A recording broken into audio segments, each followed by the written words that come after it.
అందరూ నమస్కారం. Growth Telugu YouTube channel స్వాగతం అండి. నేను మీ చాటా రమేష్ని. ఇవాళ మనం డిస్కస్ చేయబోయేది ఏంటంటే, మన భారతదేశంలో ఉన్న టెలికాం ఇండస్ట్రీ ఏదైతే ఉందో అందులో చాలా అగ్రగామి కంపెనీలు కొన్ని ఉన్నాయి. అందులో చాలా మంచి పొజిషన్లో ఉన్న, అంటే 3 స్థానాల్లో పొజిషన్లో ఉన్న ఒక కంపెనీ గురించి మనం వాళ్ళు డిస్కస్ చేసుకోబోతున్నాం. అసలు ఆ కంపెనీ ఎప్పుడు స్టార్ట్ అయింది, ఎప్పుడు వచ్చేప్పటికి ఆ కంపెనీ ప్రస్తుతానికి పరిస్థితి ఎట్లా ఉంది, అన్నింటి గురించి విశ్లేషిద్దాం. అందుకంటే ముందర ఒకవేళ కనుక మీరు మా గ్రోత్ తెలుగు యూట్యూబ్ ఛానల్ ఇంకా సబ్స్క్రైబ్ చేస్తే వెంటనే సబ్స్క్రైబ్ చేయండి. ఇలాంటి ఎన్నో అద్భుతమైన కంటెంట్ మీకోసం తీసుకొస్తూనే ఉంటాం.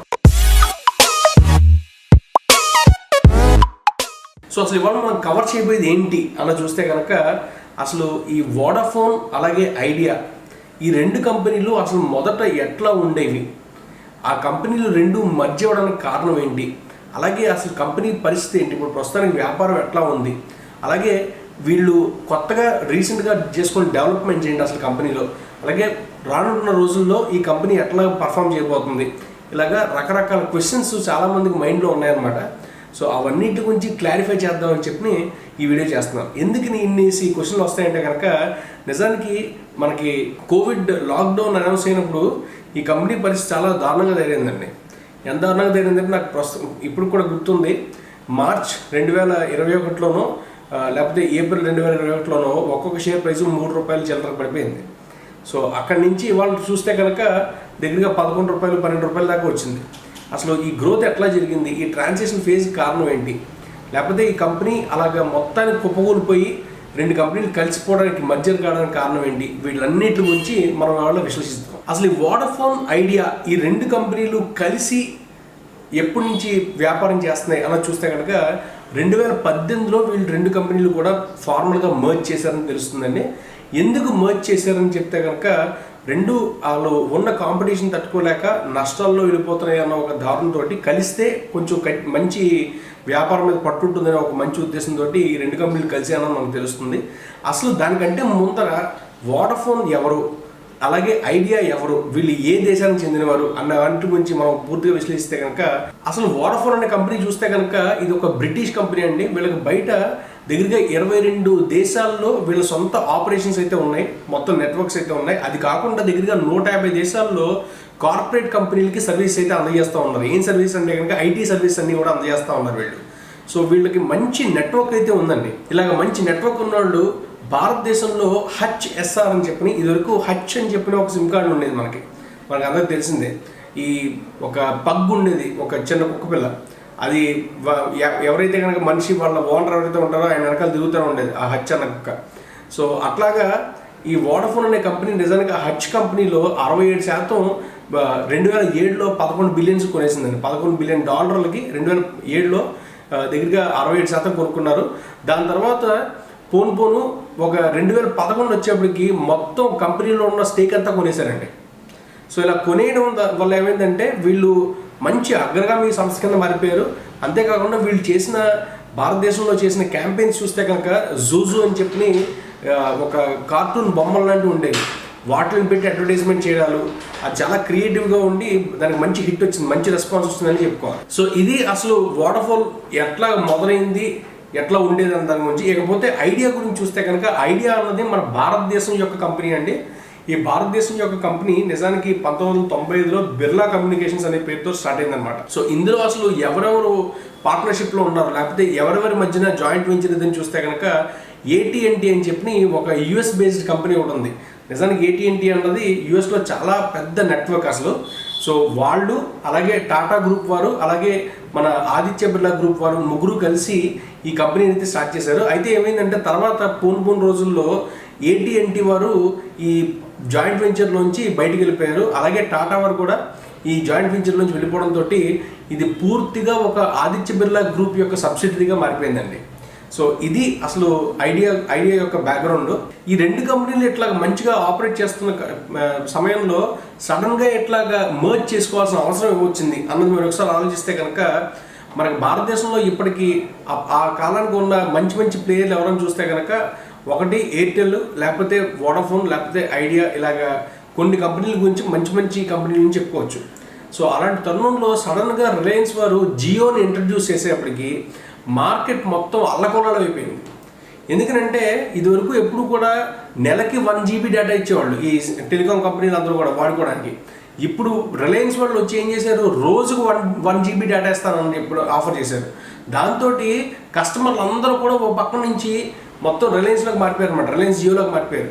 అది ఎంత విధ్వంసాన్ని దారితీసిందంటే వాళ్ళ సొంత తమ్ముడు కంపెనీ రిలయన్స్ కమ్యూనికేషన్స్ ఏదైతే ఉందో అది కూడా కుప్పకూలిపోయిందండి. అసలు రిలయన్స్ జియో సక్సెస్ఫుల్ అవడానికి వాళ్ళు ఏమేమి స్టెప్స్ తీసుకున్నారు అలా చూస్తే కనుక వీళ్ళు చాలా అట్రాక్టివ్ అయిన ప్లాన్స్ అన్ని పెట్టేప్పటికి మిగతా వ్యాపారస్తులు, అంటే ఆ ఇండస్ట్రీలో ఉన్న మిగతా వ్యాపారస్తులు, ఈ ఐడియా కానీ లేకపోతే వోడాఫోన్ కానీ ఎయిర్టెల్ కానీ వీళ్ళందరూ వాళ్ళకి ఎగ్జిస్టింగ్ ప్లాన్స్ని సవరించుకోవాల్సిన పరిస్థితి వచ్చింది వాళ్ళకి.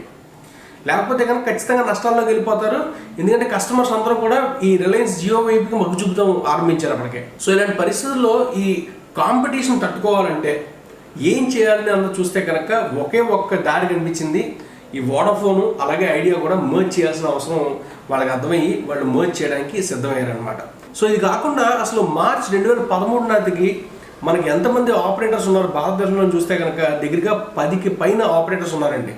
ఎవరైనా చూస్తే కనుక వోడాఫోన్ దగ్గరగా ఒక 20% హోల్డింగ్ పెట్టుకోవడం, అలాగే ఐడియా వారు ఒక 17%, అలాగే ఎయిర్టెల్ వారు దగ్గరగా ఒక 25%, టాటా వారిది ఒక 6%, యూనినార్ అని చెప్పిన 3%, అలాగే రిలయన్స్ కమ్యూనికేషన్స్ అంటే పాత అనిల్ అంబానీ గారి కంపెనీ అనమాట, దానికి ఒక 15%, బిఎస్ఎన్ఎల్ వారికి ఎంటీఎన్ఎల్ వారికి 8%, ఎయిర్సెల్ వారికి 5%, ఎంటీఎస్కి ఒక 1%, మిగతా కంపెనీలన్నింటికి 1% ఉండేదన్నమాట. సో ఇలాంటి పరిస్థితుల్లో ఉన్నప్పుడు ఈ చిన్న చిన్న కంపెనీలన్నీ చెల్లాచెదురైపోయినాయి నిజానికి. అలా చెల్లాచెదురైపోగా సెప్టెంబర్ 2021కి మాత్రం 3 ప్రైవేట్ ఆపరేటర్లు మిగిలారు. అది కాకుండా ఒక్క గవర్నమెంట్ ఆపరేటర్ మిగిలారు. ఆ ఒక్క గవర్నమెంట్ ఆపరేటర్ ఎవరంటే కనుక మనకి బిఎస్ఎన్ఎల్ అని చెప్పుకోవచ్చు. అది కాకుండా మిగతా ప్రైవేట్ ఆపరేటర్లు ఎవరున్నారని చూస్తే కనుక జియోకి దగ్గరగా ఒక 35% ఉందండి వ్యాపారం. అలాగే వోడాఫోన్ చూస్తే కనుక 23.7% ఉంది. మిగతా వాళ్ళందరికీ కలుపుకుని దగ్గరగా ఒక 5% దాకా ఉందండి. సో ఇవి కాకుండా ఈ గవర్నమెంట్ వాళ్ళకి చూస్తే కనుక దీనికి కూడా దగ్గరగా 35% దాకా స్టేక్ ఉందని చెప్పి తెలుస్తుంది. ఈ మార్కెట్లో షేర్ ఉన్నదని చెప్పి తెలుస్తుంది మనకి. సో ఇలా ఉన్న తరుణంలో 2018లో వాళ్ళు ఎప్పుడైతే అనౌన్స్ చేశారో వాళ్ళు ఖచ్చితంగా ఈ రెండు కంపెనీలని కలిపి ముందుకు తీసుకెళ్లాలని చెప్పి ఒక డెసిషన్ అయితే తీసుకున్నారు. కాకపోతే అఫీషియల్గా వీళ్ళు రెండు కంపెనీలని మర్జ్ చేసేసి ఒక బ్రాండ్గా లాంచ్ చేసింది ఎప్పుడని చూస్తే కనుక 2020లోనేనండి. అంటే 2018లో రెండు కంపెనీలని కలిపేసినా కానీ వాళ్ళ సొంత నెట్వర్క్లు, వాళ్ళ సొంత బ్రాండ్లు వోడాఫోన్గానే ఉండటం, ఐడియాగానే ఉండటం ఇలా కంటిన్యూ అయ్యాయి కొంతకాలం. కానీ 2020కి ఏం చేశారంటే కనుక వీటి రెండింటిని ప్రాపర్గా ఫార్మల్గా మర్జ్ చేసి ఒక కొత్త బ్రాండ్ విఐ అన్నది తీసుకొచ్చారనమాట. V for Vodafone, I for Idea అనమాట. ఈ రెండింటిని కలిపి టుగెదర్ ఫర్ టుమారో అనే ఒక లోగో తోటి వీళ్ళు లాంచ్ చేశారు. సో అప్పటి నుంచి వీళ్ళు ఒక్క బ్రాండ్ కింద పనిచేయడం అయితే ఆరంభించారండి అప్పటి నుంచి. సో ఈ కంపెనీలో ప్రస్తుతానికి స్టేక్ హోల్డింగ్ ఎట్లా ఉంది అని చూస్తే కనుక కంపెనీ యొక్క వాల్యుయేషన్, ఈ మర్జ్ అయిపోయిన కంపెనీ యొక్క వాల్యుయేషన్ చూస్తే కనుక దగ్గరగా $23 బిలియన్ కంపెనీ కింద వీళ్ళు గుర్తించారు. అందులో 45% వచ్చేప్పటికి వోడాఫోన్ వారు హోల్డ్ చేస్తున్నారు. ఒక 26% వచ్చేప్పటికి ఆదిత్య బిర్లా గ్రూప్ వారు హోల్డ్ చేస్తున్నారు. మిగతా అంతా పబ్లిక్ ఇష్యూలో ఉందన్నమాట. సో ఇకపోతే ఈ కంపెనీ యొక్క ఓవర్వ్యూ ఎట్లా ఉంది, అసలు పరిస్థితి ఎట్లా ఉంది ఇప్పుడు అలా చూస్తే కనుక నిజానికి ఈ రోజున చూస్తే కనుక దగ్గరగా 253 మిలియన్ సబ్స్క్రైబర్స్ వీళ్ళకి బేస్ ఉందండి. అందులో యాక్టివ్గా ఉన్న వాళ్ళు ఎంతమంది అని చూస్తే కనుక దగ్గరగా 4.87 టౌన్స్లోను విలేజెస్లోను చాలా యాక్టివ్గా ఉన్నారని చెప్పి తెలుస్తుంది. అంతేకాకుండా బ్రాడ్బ్యాండ్స్ వచ్చేప్పటికి దగ్గరగా 4.5 లక్షల బ్రాడ్బ్యాండ్లు అయితే ఉన్నాయి మొత్తం కనెక్షన్లు ఇప్పటిదాకా. సో భారతదేశంలో చూస్తే కనుక అగ్రగామి 3 సంస్థల్లో ఒకటిగా నిలిచిందని చెప్పి తెలుస్తుంది. మార్కెట్ షేర్ చూస్తే కనుక దగ్గర 23.7% వీళ్ళు మార్కెట్ షేర్ అయితే హోల్డ్లో పెట్టుకున్నారని చెప్పి తెలుస్తుంది. ఇంతేకాకుండా ఇంకో చాలా ముఖ్యమైన విషయం ఏంటంటే కనుక ఇంటర్నెట్ ఆఫ్ థింగ్స్, ఐఓటీ అని అంటారు అనమాట. ఐఓటీ సర్వీసెస్ అని అంటారు. ఈ సర్వీసెస్ ప్రొవైడ్ చేయడంలో భారతదేశంలో 2వ పొజిషన్లో వీళ్ళు ఉన్నారు. 2వ పెద్ద కంపెనీగా వీళ్ళు ఉన్నారని చెప్పి మనకు తెలుస్తుంది. నిజానికి భారతదేశంలో ఈ internet of things services provide చేయడం అన్నది మొదట లాంచ్ చేసింది కూడా ఈ వోడాఫోన్ వారి. నిజానికి దట్టు వాళ్ళు ఎట్లా లాంచ్ చేశారంటే ఇక్కడ అన్నీ ఇంటిగ్రేట్ అయిపోయి ఒకే సింగిల్ ప్లాట్ఫామ్లో సర్వం ప్రొవైడ్ చేసేలాగా వీళ్ళు ఇంటిగ్రేట్ చేసి ఇంటర్నెట్ ఆఫ్ థింగ్స్ అన్నది ప్రొవైడ్ చేశారండి మొదటి నుంచి కూడా. సో ఇకపోతే వీళ్ళకి ఉన్న ఆపరేటింగ్ సెగ్మెంట్స్ ఏంటి అన్న చూస్తే కనుక ముఖ్యంగా టెలికాం సెక్టర్ ఆబ్వియస్లీ. అసలు వీళ్ళ వ్యాపారమే వచ్చేప్పటికి మొబైల్ ఫోన్లతోటి టెలిఫోన్లతోటి సంబంధించింది. అలాంటప్పుడు వీళ్ళ ముఖ్యమైన వ్యాపారం వచ్చేప్పటికి ఈ టెలికాం సర్వీసెస్ ఉంటాయి. సో వీళ్ళ టెలికాం సర్వీసెస్ చూస్తే కనుక భారతదేశంలో దగ్గరగా వీళ్ళకి ఒక 17 సర్కిల్స్ ఉంటాయండి. అంటే మనకి ఎప్పుడు కూడా వింటూ ఉంటాం రేంజ్ వేరు అంటూ ఉంటారు, లేకపోతే సర్కిల్ వేరు అంటూ ఉంటారు ఈ టెలికాం సెక్టర్లో. సో ఆ రేంజ్ సర్కిల్ ఏంటంటే కనుక ఒక్కొక్క ఏరియాకి ఒక సర్కిల్ అని అంటారు అనమాట. సో దగ్గరగా ఒక 17 సెక్టార్లలో లేకపోతే సర్కిల్స్లోంచి వీళ్ళకి వచ్చే రెవెన్యూ ఏదైతే ఉందో అది 98% ఉందండి. సో అంతేకాకుండా ఏ సర్కిల్స్లో వీళ్ళు అగ్రగామిగా ఉన్నారని చూస్తే కనుక కేరళ సర్కిల్లోను లేకపోతే ముంబై సర్కిల్లోను వోడాఫోన్ని మించిన నెట్వర్క్ లేదని చెప్పి ఒక ఫీలింగ్తో ఉన్నారు. అంతేకాకుండా మిగతా ప్రదేశాలన్నింటిలో చూస్తే కూడా మంచి మొదటి 3 స్థానాల్లో ఒకటిగా నిల్చున్నారు ప్రస్తుతానికి. ఇలా ఉండడానికి కారణం ఏంటి అని చూస్తే కనుక చాలామంది 2G ఫోన్లు వాడేవాళ్ళు 4Gకి మారడం వల్ల 4G ఏ నెట్వర్క్లో బాగుందన్న చూసుకుని ఆ నెట్వర్క్ మారుతున్నారు. అలాంటి పరిస్థితుల్లో విఐలో ఈ 4G అన్నది బాగుందని అనిపించి విఐకే మారుతున్నారు అన్నది మనం అర్థం చేసుకోవాలి. ఇక్కడ అంటే వీళ్ళకి యావరేజ్ రెవెన్యూ పర్ యూజర్ అని చెప్పి ఒక కొలత ఉంటుంది అనమాట. ఈ ARPU అంటారు దాన్ని. ఆ ARPU అన్నది ఈ కంపెనీకి పెరగడానికి కారణం ఏంటని చూస్తే కనుక ఖచ్చితంగా వీళ్ళ 4G సర్వీసెస్ అని చెప్పి చాలామంది భావిస్తున్నారు. సో ఇలాంటి తరుణంలో ఇప్పుడు ఎలాగైతే కనుక రిలయన్స్ వాళ్ళ జియో ఇంట్రడ్యూస్ చేసి కస్టమర్లందరినీ వాళ్ళ వైపుకి మొగ్గు చూపించుకుంటున్నారో అలాగా వీళ్ళ కస్టమర్లు ఎవరైతే ఉంటారో వాళ్ళందరినీ వెనక్కి లాక్కురావడానికి ప్రయత్నాలు అయితే చేస్తున్నారు. చాలా గట్టి ప్రయత్నాలు చేస్తున్నారని చెప్పుకోవాలి. ఎందుకంటే వీళ్ళకు ఉన్న మార్కెట్ షేర్ ఏదైతే ఉందో దాన్ని ఇంప్రూవ్ చేసుకోవాలంటే వీళ్ళు మంచి ఆఫర్లు కస్టమర్కి ఇవ్వాలి, లేకపోతే కొత్త క్రియేటివ్ ప్లాన్స్ తోటి ఇవ్వాలి, డేటా క్వాలిటీ బాగోవాలి. ఇలా రకరకాల కారణాలని చూపించి వాళ్ళ కస్టమర్లు వెనక్కి లాక్కుంటున్నారు. ఎట్లా చేస్తున్నారంటే కనుక ఇప్పుడు ప్రస్తుతానికి ఉన్న పరిస్థితుల్లో మిగతా కంపెనీలు చేయండి వీళ్ళు చేస్తుంది ఏంటంటే ఈ డేటా రోల్ ఓవర్ అని చెప్పిన కాన్సెప్ట్ అనమాట. అంటే సోమవారం నుంచి శుక్రవారం దాకా మనం ఏదైనా డేటా యూజ్ చేసుకోకుండా ఉంటే శనాదివారాలు దాన్ని ఫుల్గా వాడుకోండి అంటున్నారు, దాన్ని యూజ్ చేసుకోండి అంటున్నారు. అలా కాకుండా రాత్రి 12 నుంచి పొద్దున్న 6 దాకా మీరు ఏమైనా డేటా కన్జ్యూమ్ చేస్తే కనుక అది మొత్తం ఫ్రీ అంటున్నారు. సో ఇలాంటి సదుపాయాలను ఇచ్చేప్పటికి ఖచ్చితంగా ఒక కస్టమర్ని వీళ్ళ దగ్గర పట్టుకుని ఉంచడానికి అవకాశాలు ఎక్కువ ఉంటున్నాయి వీళ్ళకి. సో ఇలా ఉండగా ఇంకో పక్కన చూస్తే కనుక 4G ఉండగానే 5G టెక్నాలజీని భారతదేశంలో తీసుకురావడానికి చాలా మంచి కసరత్తులు అయితే చేస్తున్నారని చెప్పి తెలుస్తుంది. సో వీళ్ళకి ఉన్న ప్రస్తుతానికి 80 డిస్ట్రిబ్యూటెడ్ క్లౌడ్ లొకేషన్స్ ఏవైతే ఉన్నాయో వాటిని 200 లొకేషన్స్గా మార్చడానికి కూడా చూస్తున్నారు అనమాట. సో ఇలా చేయడం వల్ల ఏమవుతుందంటే వాళ్ళకి నెట్వర్క్ లేకపోతే వీళ్ళకు ఉన్న సదుపాయాలు క్రియేట్ చేసే అవకాశాలు ఎక్కువగా ఉంటాయి. సో ఇది కాకుండా ఇంకేం సర్వీసులు ప్రొవైడ్ చేస్తున్నారు వీళ్ళు అన్న చూస్తే కనుక బిజినెస్ సర్వీస్ అన్నది చాలా ఎక్కువగా ప్రొవైడ్ చేస్తున్నారు. అంటే వీళ్ళు డెడికేటెడ్గా ఈ కార్పొరేట్ సంస్థలకి కొన్ని సర్వీస్ అయితే ఇస్తూ ఉంటారండి. ఏంటంటే కనుక విఐ బిజినెస్ ప్లస్ మొబిలిటీ అని చెప్పి, లేకపోతే ప్రైవేట్ LTE నెట్వర్క్లు అని చెప్పి, క్లౌడ్ టెలిఫోన్ అని చెప్పి, అలాగా రకరకాల క్లౌడ్ బేస్డ్ సొల్యూషన్స్ చాలా వీళ్ళు ఇస్తూనే వస్తున్నారు. సో ఇవన్నీ ఇవ్వడంలో వాళ్ళకి వ్యాపారం ఎక్కువగా నడుస్తుందని చెప్పి కూడా మనకు తెలుస్తుంది. ఇంతేకాకుండా మూడో ముఖ్యమైన వీళ్ళ బిజినెస్ ఆపరేషన్స్ ఏంటంటే కనుక ఇంటర్నెట్ ఆఫ్ థింగ్స్. ఇందాక చెప్పాను నేను, మన భారతదేశంలో ఇంటర్నెట్ ఆఫ్ థింగ్స్ అన్నిటిని ఇంటిగ్రేట్ చేసి అసలు ఒక కంపెనీ ఏదైనా ముందరకు వచ్చిందంటే అది వోడాఫోనే. అలాంటి పరిస్థితుల్లో ఈ విఐ కూడా మంచి ఇంటర్నెట్ ఆఫ్ థింగ్స్ సర్వీస్ అన్నది వీళ్ళు సొంతంగా ప్రొవైడ్ చేసుకుంటూ వస్తున్నారు. సో వీళ్ళకి ఏమేమి ప్రొవైడ్ చేస్తున్నారు అసలు ఈ స్పెక్ట్రమ్ ద్వారా ఏంటని చూస్తే కనుక internet of things devices provide చేస్తున్నారు. వీళ్ళ సొంత డివైస్ క్రియేట్ చేసి సేల్ చేస్తున్నారు. అంతేకాకుండా కనెక్టివిటీని బాగా మేనేజ్ చేస్తున్నారు. అంతేకాకుండా ప్లాట్ఫామ్స్ వీళ్ళు అందజేస్తున్నారు ఇంటర్నెట్ ఆఫ్ థింగ్స్ ద్వారా. అలాగే అప్లికేషన్స్ యాప్స్ ఏవైతే ఉంటాయో అవన్నీ ప్రొవైడ్ చేస్తున్నారు. అలాగే ఇంటర్నెట్ ఆఫ్ థింగ్స్ ద్వారా అనలిటిక్స్ ఏవైతే ఉంటాయో ఆ అనలిటిక్స్ మొత్తం వీళ్ళే చేసి మనకి అందజేస్తున్నారు అని చెప్పి కూడా తెలుస్తుంది. సో ఇలా చేసుకుంటూ ప్రస్తుతానికి ఉన్న 23% వీళ్ళ మార్కెట్ షేర్ ఏదైతే ఉందో దాన్ని 45% దాకా తీసుకెళ్ళడానికి చాలా కసరత్తు చేస్తూ ప్రయత్నాలు చేస్తున్నారని చెప్పి వీళ్ళు తెలియజేస్తున్నారు. సో ఇలా చేయడం ఎందులో మాత్రమే చేస్తున్నారని చూస్తే కనుక వీళ్ళు ఒట్టి B2C సెగ్మెంట్లోనే కాకుండా B2Bలో కూడా చేస్తున్నారండి. అదే చాలా గమనార్హమైన విషయం ఇక్కడ. సో ఎందుకంటే జనరల్గా టెలికాం కంపెనీలందరూ కూడా B2C తోటే టార్గెట్ చేస్తారేమో అనుకుంటారు. అసలు కాదండి, వీళ్ళు అసలు B2Cతో కాకుండా మాత్రమే కాకుండా B2Bలో కూడా వ్యాపారం గట్టిగా చేస్తున్నారు.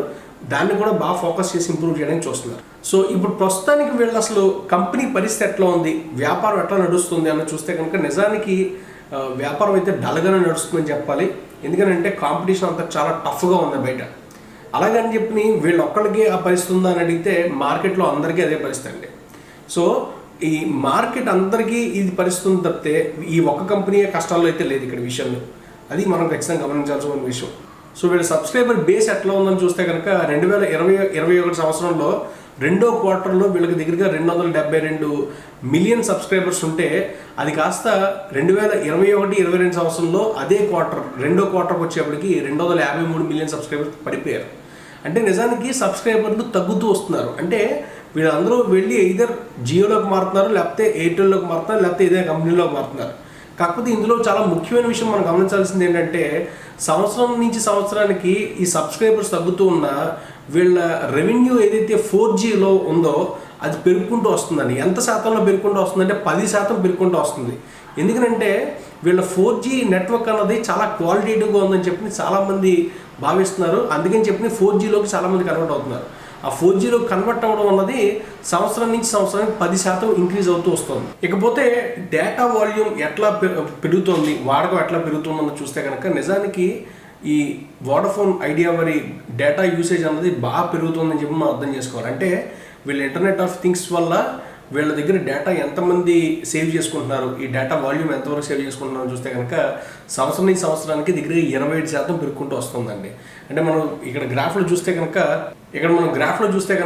2020-21 సంవత్సరం రెండో క్వార్టర్లో దగ్గరగా 4340 ఉన్నది 2021-22 సంవత్సరంలో అదే రెండో క్వార్టర్లో చూస్తే కనుక 5517% పెరిగిందనమాట. సో ఇది మనకి 27% ఎదుగుదల కనిపిస్తుంది ఇక్కడ. సో ఖచ్చితంగా దీనివల్ల వ్యాపారం పెరుగుతున్నది తప్పితే తగ్గదండి. సో ఇవన్నీ ఇలా ఉండగా అసలు ప్రస్తుతం విఐ వచ్చేప్పటికి వాళ్ళ ఖర్చులన్నీ ఖర్చు పెట్టుకోగలుగుతున్నారా, లేకపోతే డబ్బులు కట్టగలుగుతున్నారా అని అడిగితే కనుక నిజానికి స్పెక్ట్రమ్ ఫీజులు కట్టడానికి కానీ లేకపోతే క్వార్టర్లీ లైసెన్స్ ఫీజులు కట్టడానికి కానీ చాలా చాలా కష్టపడుతున్నట్టు తెలుస్తుంది. ఒక్కొక్క క్వార్టర్లో చూస్తే కనుక దగ్గరగా 2000 కోట్ల రూపాయలు ఈ రెండింటి కోసం చెప్పి ఖర్చు పెట్టాల్సి వస్తుంది. సో వీళ్ళ దగ్గర అయితే ప్రస్తుతానికి అంత డబ్బులు లేవన్నది మనకు తెలుస్తుంది. అంతేకాకుండా వీళ్ళకి అప్పులు ఏవైతే ఉన్నాయో 2021 సెప్టెంబర్ నాటికి 16,357 కోట్లు డిఫర్ చేసి ఉంచారనమాట కట్టకుండా. సో ఇది దగ్గరగా మొత్తం బ్యాలెన్స్ షీట్లో చూస్తే కనుక 65% ఈ డబ్బే ఉందండి, కట్టాల్సిన డబ్బే ఉంది నిజానికి. సో అంత అప్పు పెట్టుకుని కష్టంగానే వీళ్ళు వ్యాపారం నడుపుతున్నారు నిజానికి. సో ఇలాంటి పరిస్థితుల్లో గవర్నమెంట్ నుంచి వీళ్ళకి ఏమి సపోర్ట్ రాలేదా అని అడగచ్చు మీరు. ఖచ్చితంగా గవర్నమెంట్ నుంచి కొంచెం సపోర్ట్ అయితే వచ్చిందండి, కానీ అది వీళ్ళకి సరిపోవట్లేదు నిజానికి. సో ఎందుకు సరిపోవట్లేదు అంటున్నారంటే కనుక ఒక 4 సంవత్సరాల మారిటోరియం ఫ్రీగా ఇంట్రెస్ట్ లేకుండా కొంతకాలం ముందర మీరు వ్యాపారం నడపండి, దాని తర్వాత మనం చూసుకుందాం. ఈ అడ్జస్టెడ్ గ్రాస్ రెవెన్యూలో మనకి సంవత్సరం లేకపోతే క్వార్టర్కి డిపార్ట్మెంట్కి ఏదైతే కట్టాల్సింది ఉంటుందో అది మనం ఒక 4 ఏళ్ళు డిఫర్ చేద్దామని చెప్పి ఒక సదుపాయం ఇచ్చారు. అది కాకుండా ఇంట్రెస్ట్ లేకుండా అమౌంట్లు కట్టమని చెప్పిన కూడా కొన్ని సదుపాయాలు అయితే కనుక గవర్నమెంట్ వారు ఈ కంపెనీకి అందుబాటులోకి అయితే తీసుకొచ్చారనమాట. అయితే ఇవన్నీ కూడా 2021 సెప్టెంబర్లోనే ఈ కంపెనీకి అందుబాటులోకి వచ్చాయని తెలుస్తుంది. సో వీళ్ళకి ఉన్న పరిస్థితిని బట్టి చూస్తే కనుక కంపెనీకి ఎదుగుదలకి అవకాశం ఉంది ఓ పక్కన, ఇంకో పక్కన గవర్నమెంట్ నుంచి కూడా మంచి సపోర్ట్ ఇప్పుడు అందుతుంది. సో ఖచ్చితంగా వీళ్ళు యావరేజ్ రెవెన్యూ పర్ యూజర్ అనేది పెంచుకోగలుగుతారని చెప్పుకోవాలి. ఎందుకంటే రిలయన్స్ జియో వారు మాత్రం అలాగే ఆఫర్లు ఇచ్చి లేకపోతే తక్కువ రేట్లలో డేటా ఇచ్చేసి ఎంతకాలం వాళ్ళు వ్యాపారం నడుపుతారు. ఖచ్చితంగా వాళ్ళు కూడా మెల్లగా ఆ ఆఫర్లను తగ్గిస్తారు. ఎప్పుడైతే కనుక కస్టమర్స్ మనకి ఎంతమంది బేస్ వచ్చారని తెలుస్తుందో అప్పటి నుంచి మెల్లగా రేట్లు పెంచడం వాళ్ళు కూడా మొదలెడతారు. అప్పుడు వాళ్ళ రేట్లు ఈ వోడాఫోన్ లేకపోతే భారతీయ ఎయిర్టెల్ తోటి ఈ సమానంగా వచ్చినప్పుడు ఖచ్చితంగా ఈ కంపెనీలు కూడా ఉన్నాయి కదా మార్కెట్లో అని మళ్ళీ వీటిల్లో కూడా కస్టమర్లు రావడానికి మొగ్గు చూపించడానికి చాలా అవకాశాలు ఎక్కువ ఉంటాయి. సో ఈ కంపెనీకి అసలు ఫ్యూచర్ ఏంటి అని అడిగితే కనుక నిజానికి మనం ఇండస్ట్రీ మొత్తం చూసుకుందాం అనుకోండి. మొదట అసలు భారతదేశంలో 4G వాడేవాళ్ళు ఎంతమంది ఉన్నారని చూస్తే కనుక 4G అంత ఎక్కువగా పెనట్రేట్ అవ్వలేదు. దగ్గరగా 56% మాత్రమే 4Gని వాడుతున్నారు. ఇప్పుడు ప్రస్తుతానికి మొబైల్ ఫోన్స్ యూజ్ చేస్తున్న వాళ్ళ గురించి చెప్తున్నాను నేను.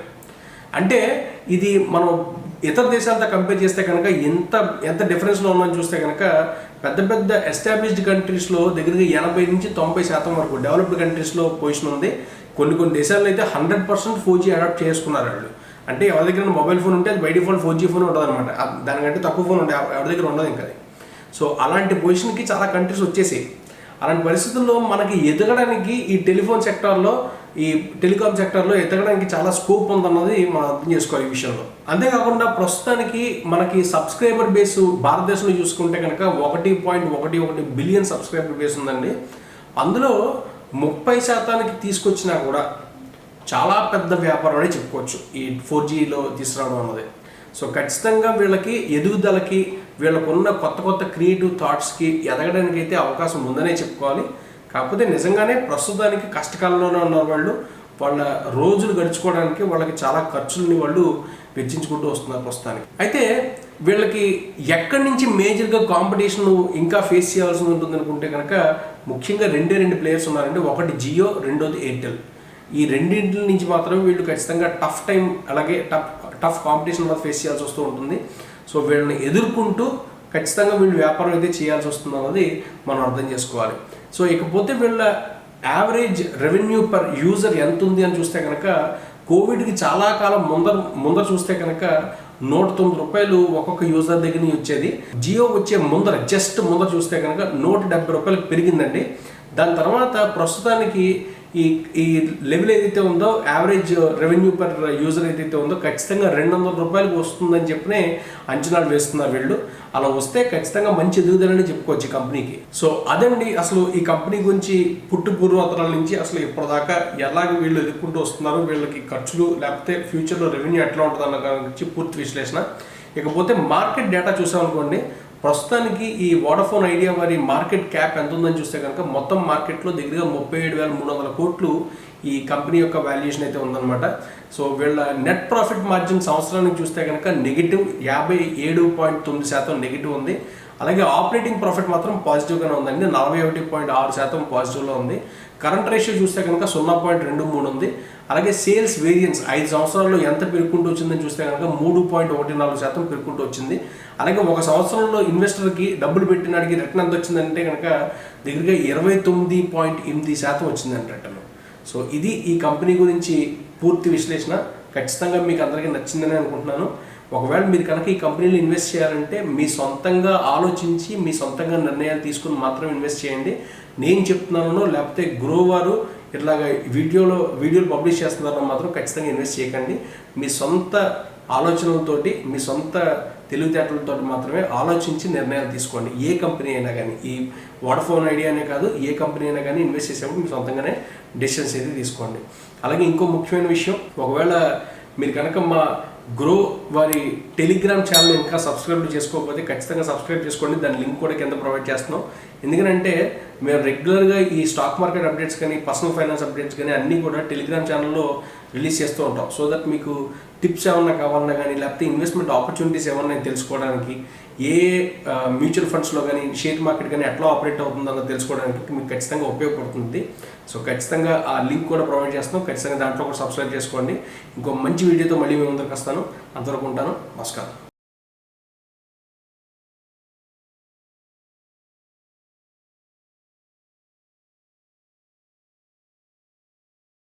Investment in securities market are subject to market risks. Read all the related documents carefully before investing. Please read the risk disclosure documents carefully before investing in equity shares, derivatives, mutual fund, and or other instruments traded on the stock exchanges.